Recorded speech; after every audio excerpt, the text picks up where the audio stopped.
pace up. Learn and grow.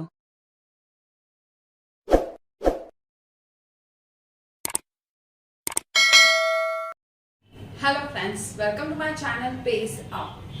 इससे पहले हमने बहुत सारी थ्योरीज देखी हैं, बहुत सारे हमने एक्सपेरिमेंट्स देखे हैं अलग अलग साइंटिस्ट के एजुकेशन के बेस पे। लेकिन आज हम देखने वाले हैं एरिक एरिक्सन्स के 8 स्टेजेस की थ्योरी, जो बहुत इंपॉर्टेंट है आपके कॉम्पिटिटिव एग्जाम्स के बेसिस पे भी और आपके थ्योरेटिकल एग्जाम्स के लिए भी।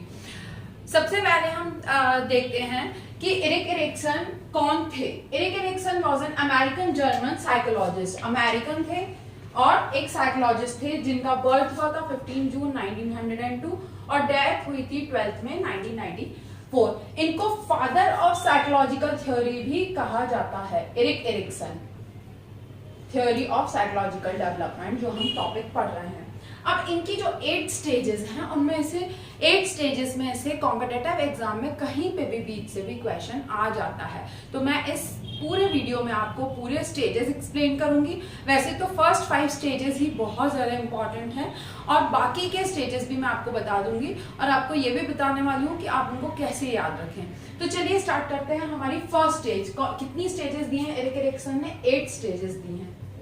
8 stages of psychological development. Psychology मतलब आपका नेचर, आपका बिहेवियर सोसाइटी की तरफ, आपके खुद की तरफ, आपके रिश्तेदारों की तरफ जो डेवलप होता है, वो एक साइकोलॉजिकल डेवलपमेंट है। पहली स्टेज जो है वो 0 to 1.5 ईयर की है। 0 to 1.5 या 0 to 18 मंथ्स आप कह सकते हो। जिस स्टेज को हम इन्फेंसी स्टेज भी बोल सकते हैं। इन्फेंसी यानी जहाँ पे बच्चे नौनिहाल होते हैं, जहां उनको समझ नहीं होती है वो।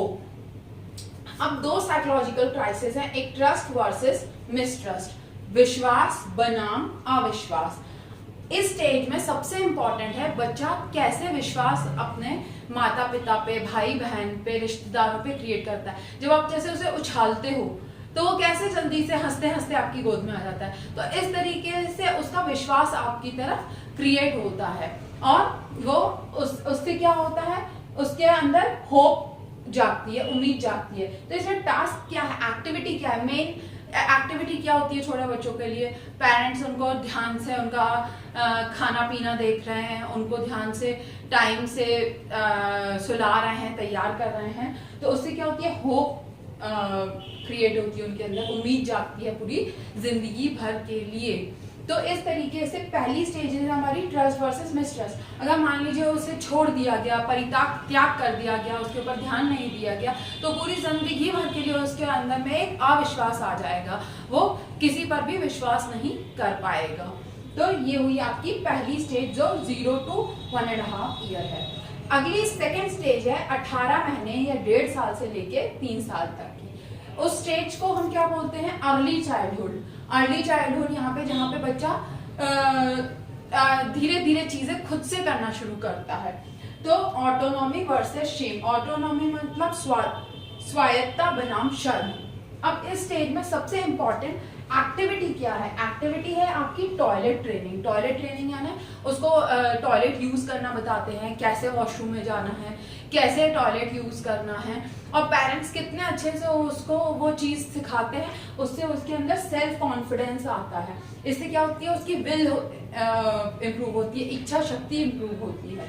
और अगर मान लीजिए इसके ऑपोजिट, अगर उसको हमेशा डांट दिया गया या उसको शेम फील कराया गया दूसरों के सामने, तुमने क्या कर दिया और ये क्या किया, वो क्या किया, तो वो उसके अंदर पूरी लाइफ के लिए एक शेम, एक शर्म अंदर क्रिएट हो जाएगी और फिर वो उस चीज को कभी निकाल नहीं पाएगा लाइफ में। तो जैसे जैसे हम पॉजिटिव, ये जितने लेफ्ट साइड में आपके लिखे हुए हैं, वो पॉजिटिव की तरह जितने अच्छे से काम होता है, वो उतना अच्छा ह्यूमन बीइंग बनता है, उतने अच्छे से अपनी लाइफ लीड कर पाता है पूरी जिंदगी भर। तो थर्ड स्टेज है आपकी 3 to 5 ईयर्स की। 3 to 5 ईयर्स को क्या कहते हैं? लेटर चाइल्डहुड कहा जाता है, यानी बचपने से अब थोड़ा वो आगे बढ़ने लगा है। इस स्टेज को प्ले स्टेज भी कह सकते हो आप, प्ले स्टेज भी कहते हैं इसको। अब इसमें क्या है? साइकोलॉजिकल क्राइसिस है इनिशिएटिव वर्सेस गिल्ट। पहल बनाम हीनता।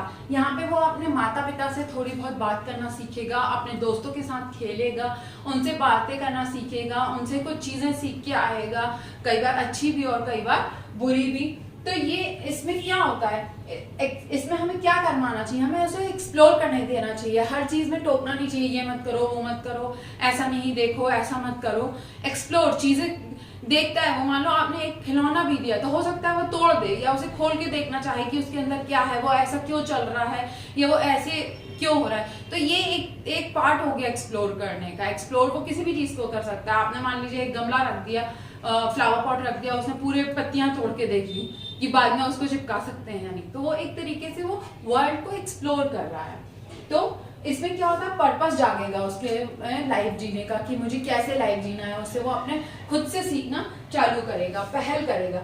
इसके ऑपोजिट में अगर आपने उसे हर चीज में डांटा तो उसमें एक हीनता आ जाएगी, डर आ जाएगा कि अरे ये करने से ये हो जाता है, वो करने से वो हो जाता है।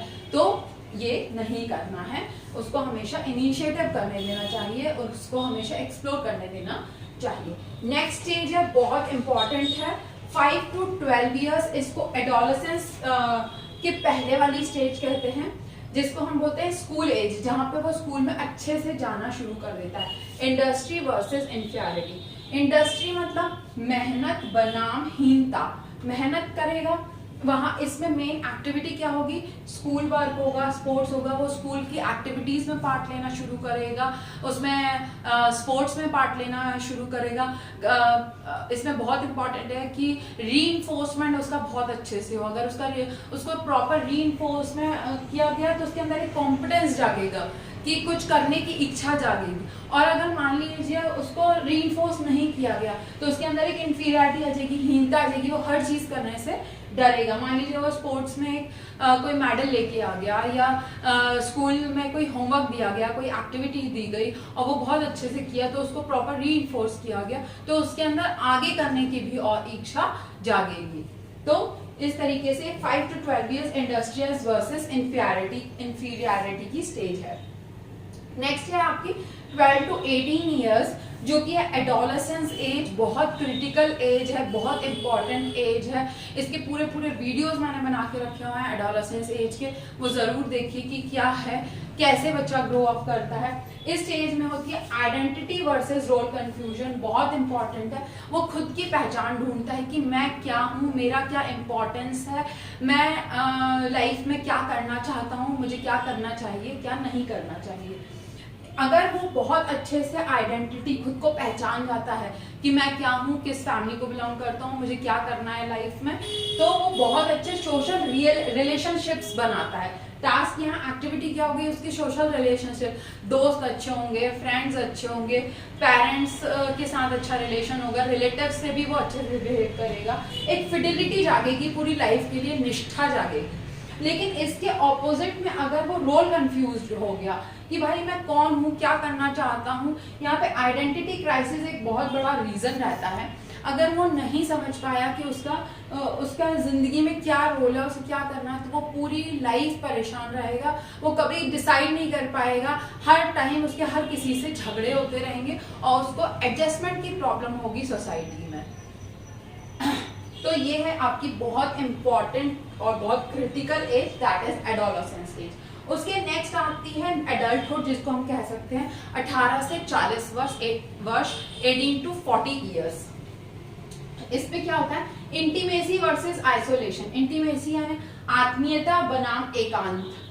और इसमें मेन क्या होगा, अब भाई 18 से 40 साल की एज में है तो इंसान जॉब करेगा, शादी करेगा, उसके बच्चे भी होंगे। तो इस स्टेज पे वो कितने अच्छे से अपनी रिलेशनशिप्स बना पाता है, कितने अच्छे से कंपेनियनशिप कर पाता है, उस पे उसके रिलेशनशिप्स डिपेंड करेंगे, कितने प्यार से वो उसमें वर्च्यू जो क्रिएट होगा, वो गुण जो क्रिएट होगा, वो लव होगा। इसके ऑपोजिट में अगर वो किसी के साथ एडजस्ट नहीं कर पा रहा, किसी के साथ नहीं रह पा रहा, हर किसी से उसकी लड़ाइयाँ हो रही हैं, इसका मतलब जो पिछले सारे स्टेजेस हैं उसमें उसके लिए कहीं ना कहीं कुछ कमी रह गई है, तभी वो आइसोलेशन में है, या फिर वो उसकी चॉइस भी हो सकती है। ऐसा नहीं है कि जो शादी नहीं कर रहा है वो कम्प्लीटली आइसोलेटेड ही है।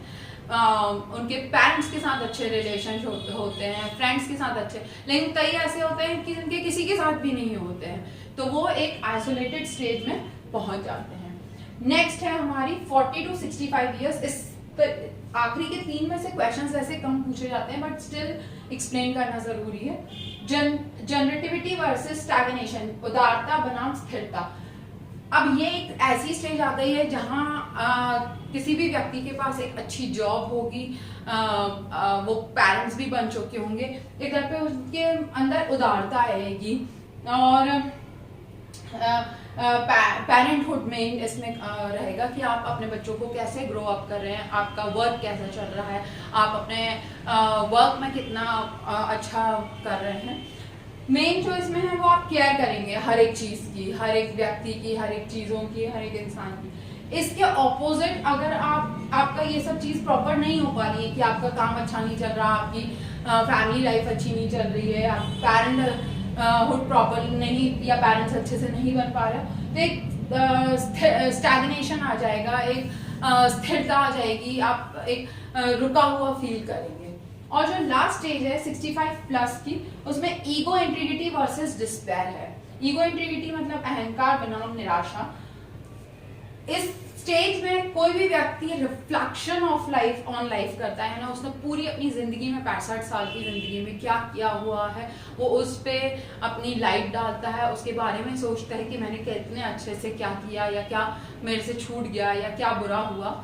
और अगर उसका सारी लाइफ बहुत अच्छे से बेटर तरीके से रही, तो एक विजडम, एक समझ क्रिएट होती है, जो हर एक व्यक्ति में नहीं होती है। बहुत कम लोगों को उस चीज की समझ आती है लाइफ की। और अगर बहुत अच्छे से उनका ये रहा, तो वो ईगो इंटीग्रिटी की तरफ आएंगे, एक बहुत सुलझे हुए समझदार व्यक्ति, कूल व्यक्ति के रूप में, चाहे वो लेडी हो या जेंट्स हो, वो हम सामने आते हैं समाज के। और अगर नहीं होता तो वो एक डिस्पैरिटी, निराशा, दुख, मुंह लटकाए हुए, इस तरीके से वो हमेशा अपनी लाइफ को लीड करते हैं। तो इस तरीके से ये एरिक एरिक्सन की 8 स्टेजेस थी, पूरी 8 मैंने आपको एक्सप्लेन करने की कोशिश की है। ये सारे उनके पूरे वर्च्यू, टास्क, सारी चीजें बोर्ड पर लिखी हुई हैं, आप इसे एक बार और अच्छे से रिवाइज कर सकते हैं। इनको याद करने का बहुत आसान तरीका है, TAI,